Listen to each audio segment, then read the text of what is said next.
अस्सलाम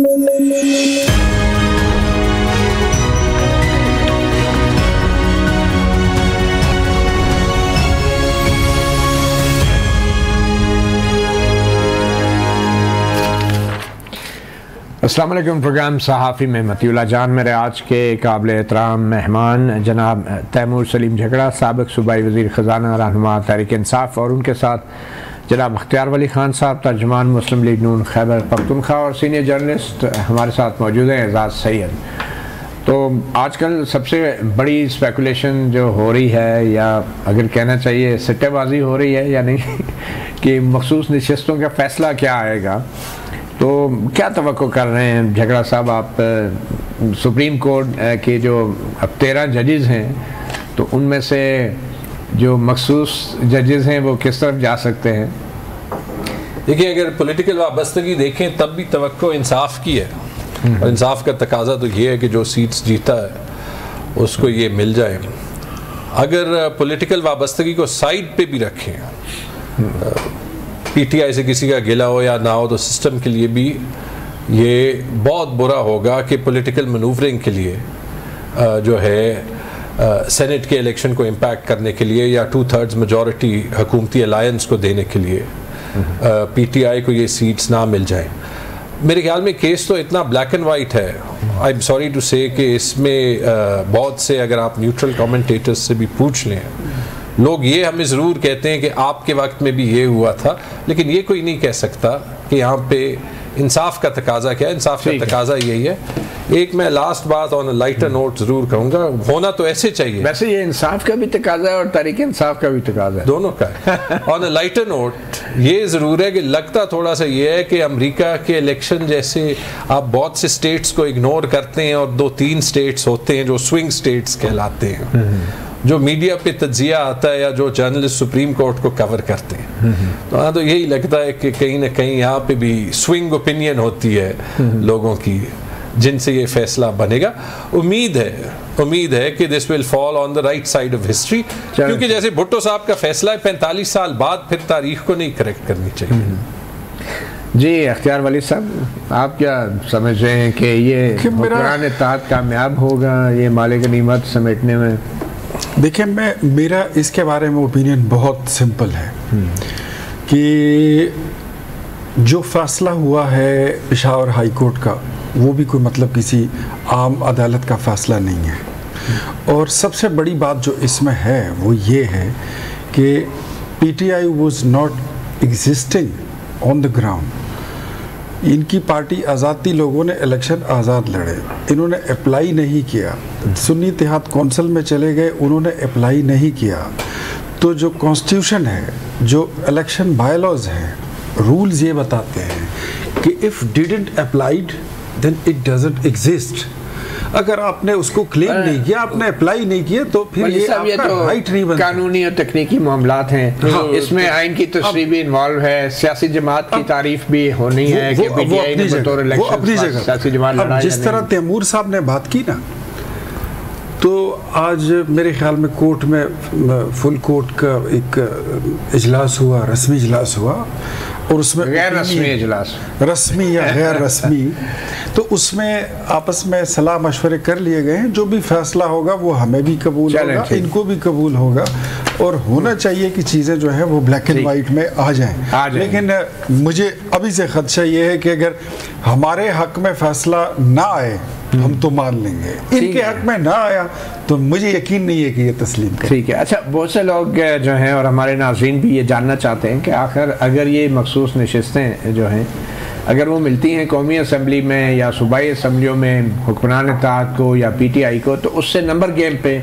क्या फ़र्क पड़ेगा? तो मुख्तसरन उन नाज़रीन के लिए मैं बताते चलूँ, उसके बाद फिर एजाज़ सैयद की तरफ हम जाते हैं कि मुस्लिम लीग नून की कौमी असम्बली में जो जनरल नशस्तें हैं 84 हैं, जिनके तनासब से उन्हें 24 मखसूस नशस्तें हासिल हो गई। अगर सुन्नी इत्तेहाद कौंसिल को नशस्तें नहीं मिलती और दूसरी जमातों में तकसीम होती हैं तो नून लीग को मज़ीद 14 नशस्तें हासिल होंगी, जिसके बाद नून लीग की कौमी असम्बली में नशस्तों की कुल तादाद 122 हो जाएगी। पीपल्स पार्टी की कौमी असम्बली में जनरल नशस्तें 54 हैं, जिनके तनासब से उन्हें 14 मखसूस नशस्तें हासिल हो चुकी हैं। अगर सुन्नी इत्तेहाद कौंसिल को नशस्तें नहीं मिलती और दूसरी जमातों में तकसीम होती हैं तो पीपल्स पार्टी को मज़ीद 5 नशस्तें हासिल हो जाएंगी, जिसके बाद पीपल्स पार्टी की कौमी असम्बली में नशस्तों की कुल तादाद 73 हो जाएगी। MQM और दीगर जमातों को एक एक नशस्त हासिल होगी। यूँ हुक्मरान इत्तेहाद को 230 नशस्तें मिल जाएंगी। अगर ये मखसूस नशस्तें हुक्मरान इत्तेहाद को मिल गई जो इजाफी नशस्तें, तो 230 का जो मैजिक फिगर है, और इस मैजिक फिगर को मिलने के बाद जो है वो 2/3 अक्सरियत हासिल हो जाएगी हुक्मरान इत्तेहाद को, और जिसके बाद वो आइन में तरमीम भी कर सकेगा ये इत्तेहाद। पाकिस्तान में कौमी असम्बली की 336 के ऐवान में 2/3 अक्सरियत के लिए 224 नशस्तें दरकार होती हैं। मगर दूसरी तरफ अगर कौमी असम्बली में सुन्नी इत्तेहाद कौंसिल की 84 जनरल नशस्तें हैं, तो अगर मखसूस नशस्तें सुन्नी इत्तेहाद कौंसिल को मिलती हैं तो 22 मखसूस नशस्तों को मिला के कौमी असम्बली में उनकी तादाद 106 हो जाएगी। और इसके अलावा 4 के करीब जो हैं तहरीक इंसाफ के अभी भी जो है कुछ अरकान हैं जिन्होंने सुन्नी इत्तेहाद कौंसिल को ज्वाइन नहीं किया, जिसमें बैरिस्टर गौहर अली और उमर अयूब खान और 2 दीगर अरकान हैं। तो उनको अगर मिला के देखा जाए तो 110 कि ये एक मजबूत अपोजिशन भी बन जाएगी। सूबाई असम्बलियों का अगर देखें तो पंजाब असम्बली में भी 27 मुअत्तल मखसूस नशस्तें हैं मतनाज़ा।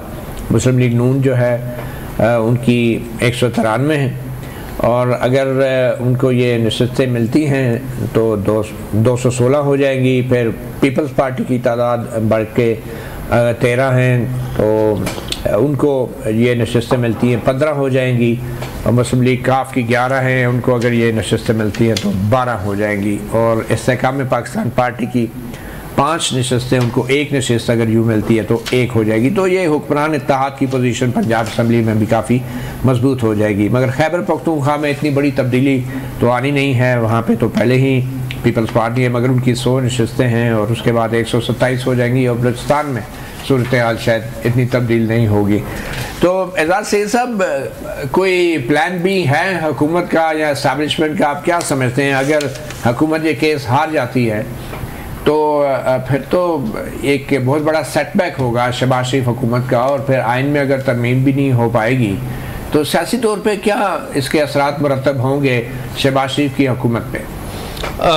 मती भाई बहुत शुक्रिया। मती भाई पहली बात तो ये है कि अपेरेंटली जो गवर्नमेंट है उसको काफ़ी हद तक इस बात का एतमाद है कि ये जो फैसला है ये पीटीआई के हक़ में नहीं आएगा।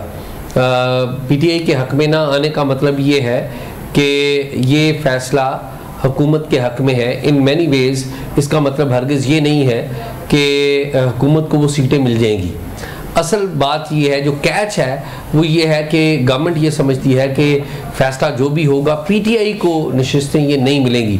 अब अगला कानूनी नुक्ता ये है कि सुन्नी इत्तेहाद कौंसिल को मिल जाएगी, बात तो एक ही है। मतलब यही है ना कि सुन्नी इत्तेहाद कौंसिल को ये सीटें नहीं मिलेंगी।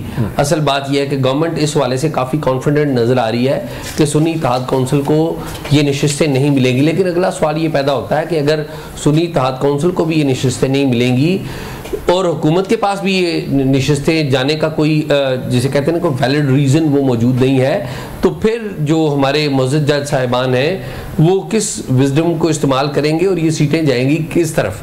तो ये मेरे ख्याल में एक मामला है और ये बात बिल्कुल मैं तो कन्विंस हूँ कि ये फैसला इत्तेफाक राय से नहीं आएगा।